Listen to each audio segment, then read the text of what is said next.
La France est rapidement battue par l'armée allemande. Paris tombe le 14 juin 1940. L'armistice est ensuite proclamé par Pétain le 22 juin 1940, avec de très lourdes conditions pour le pays. La défaite a entraîné la partition de la France, une zone occupée par les Allemands au nord et une zone dite libre au sud. Celle-ci est dirigée par l'État français, une dictature confiée au maréchal Pétain. Le régime de Vichy adopta successivement en octobre 1940 et juin 1941 deux statuts juifs qui visaient à les exclure de la société française. Du jour au lendemain, on s'est retrouvé dans la rue avec les toiles cousues sur les vêtements. Je me suis retrouvé à l'école communale, comme j'avais 9-10 ans, enfin même pas, j'avais 11 ans, puisque c'était en 41, les lois. Je me suis retrouvé à l'école communale. Mes copains de classe et tout ont commencé à me regarder en disant « bah t'es juif aussi toi ?» Enfin bref, on s'est retrouvés à 10 ou 15 dans la cour d'école avec les toiles.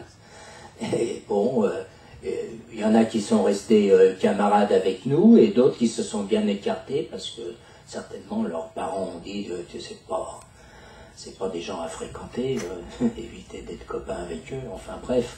Et puis dans la rue, pareil, dans notre quartier, parce que mes parents étaient connus en tant que commerçants dans le quartier et tout, mais pas particulièrement pratiquants ni quoi que ce soit. Et donc, les gens se posaient même pas la question de si on était juif, turc ou protestant ou n'importe quoi. Et donc, de voir ma mère faire ses courses avec les toiles, les commerçants, vous aussi, enfin bref, ça a été ça, quoi. Et à part les écoles, il y a eu des journées où on nous a amenés, il y avait à Paris, ça n'existe plus actuellement, c'était le cinéma Le Gaumont, où là il y avait toute une exposition, sur les Juifs de France. Et donc, à l'intérieur de l'exposition, ils montraient que les Juifs qui apparaissent les banques, enfin les films de propagande allemande, et toute l'école passait devant cette exposition-là. Et nous, on faisait partie du groupe qui visitions cette exposition-là. Et bon, qu'est-ce qu'on pouvait dire? Rien du tout. On évitait de trop sortir, on savait qu'on n'avait pas le droit d'aller dans les cinémas, on n'avait pas le droit d'aller dans les squares, enfin dans tous les lieux publics. Donc on se cantonnait chez nous. Ils sont également recensés, et la mention juive fut inscrite sur leur carte d'identité. En 1941, le fichier juif recensait environ 2000 juifs dans la Loire et 1080 à Saint-Étienne, soit moins de 1% de la population. Le pays allait activement participer à l'arrestation et à la déportation des Juifs de France. Le 20 janvier 1942 se tenait à Berlin la conférence de Wannsee, présidée par Reinhard Heydrich, chef des services de sécurité du Reich. Elle réunissait autour d'une même table de hauts responsables de l'administration allemande ainsi que des fonctionnaires du parti nazi et de la Schutzstaffel, la SS. La conférence précisait les modalités administratives, politiques et diplomatiques de la solution finale du problème juif. Dans cette Europe nazie, la France était concernée par la solution finale et devait livrer les Juifs à l'Allemagne. René Bousquet, secrétaire général de la police, au nom de Laval et de l'État français, fut chargé de négocier la déportation des Juifs de France. La police française arrêtera et livrera les Juifs, adultes et enfants, aux autorités allemandes. Vichy déporta tout d'abord les Juifs étrangers internés en zone libre. Les autorités françaises procédèrent également à des rafles, comme la plus connue, celle du Veldiv, à Paris, le 16 juillet 1942. Ces rafles touchèrent aussi la province, à l'image de la région stéphanoise. En effet, la circulaire de René Bousquet, le 22 août 1942, adressait au préfet chargé des arrestations, permis, 4 jours plus tard, la première grande rafle dans la Loire. 71 personnes furent arrêtées par les autorités françaises, mais ces arrestations pouvaient également se faire de manière arbitraire, par simple contrôle d'identité, comme ce fut le cas pour M. Weissmann à Lyon en 1944. Il y avait jour après jour, il y avait des bombardements de plus en plus importants et mes parents ont décidé de quitter Lyon pour essayer de rejoindre une campagne, je ne sais pas exactement où. Et un matin, j'ai accompagné mon père, nous avions chacun 2 grosses valises pour essayer de les enregistrer à la gare pour prendre le train. On a attendu le bus pour aller à la gare. On était donc place du Pont.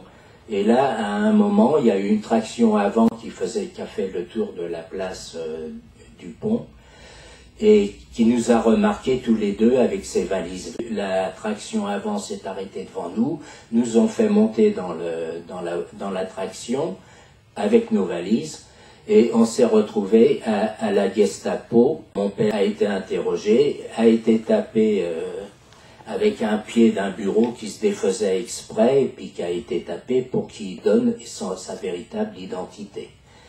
Et donc il a donné son identité et après ils sont revenus dans la pièce où moi j'attendais et ils m'ont demandé, moi, alors j'ai dit, je m'appelle Saunier, je suis pas du tout, j'ai rien à faire avec le monsieur à part qu'on habite dans le même immeuble.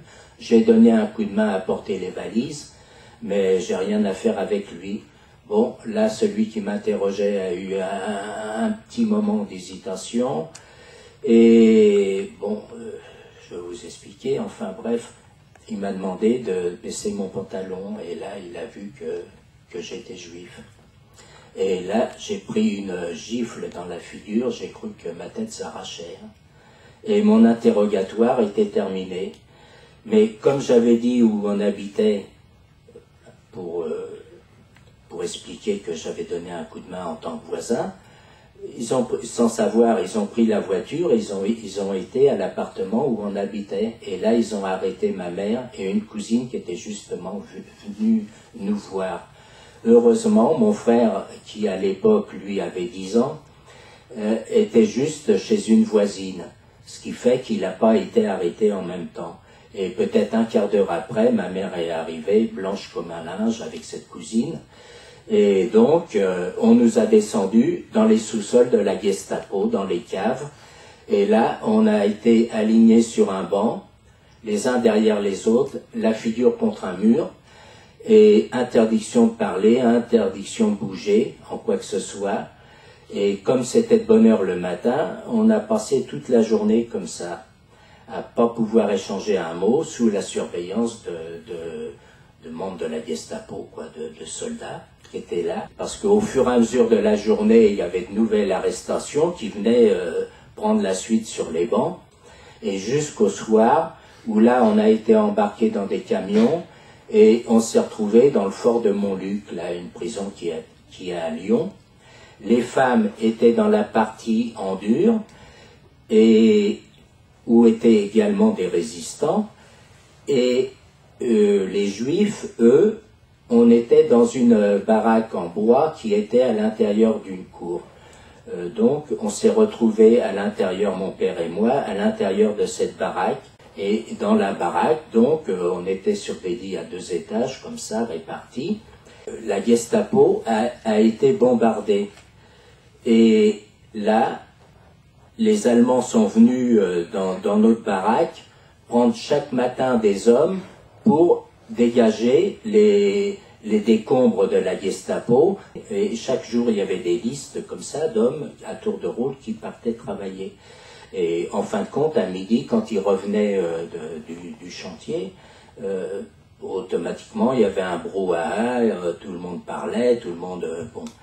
Et un jour, le 3 juin, le groupe de travail dont faisait partie mon père est rentré le midi, à la même heure, quoi, comme d'habitude, et ce jour-là, dans un silence absolu, on était tous étonnés, parce qu'on guettait, moi je guettais le retour de mon père, on était tous étonnés, et là, j'ai commencé à rechercher parmi tous ceux qui revenaient, et en fin de compte, ce jour-là, il y avait trois hommes qui n'étaient pas revenus, dont mon père. C'était le 3 juin, et j'ai appris que ces 3 hommes-là avaient été fusillés. Donc, je me suis retrouvé sans père. Et fin juin, on a été rassemblés, ce qui fait que j'ai vu ma mère qui nous cherchait des yeux, qui m'a reconnu et qui cherchait dans le groupe, qui cherchait mon père, forcément, elle ne l'a pas vu. Et donc, on a été mis dans un train, mais un train de voyageurs, et les femmes d'un côté, les hommes de l'autre. On était par compartiment de 8. Et donc, ça, jusque Paris, on est arrivé gare de Lyon, et de là, on est monté dans des bus qui nous ont amenés à Drancy. Et là, on a fini le mois de juin à Drancy, où on est resté à peu près une petite quinzaine de jours. Et le début juillet, le 2 ou le 3 juillet ou quoi, là, on a été mis à la gare de Bobigny. On nous a remis dans des autobus qui nous ont amenés à la gare de Bobigny. Et là, on nous a mis dans des wagons à bestiaux. Si vous allez à Drancy, je crois qu'à l'extérieur, il y a un wagon de marchandises qui servait au transport des déportés.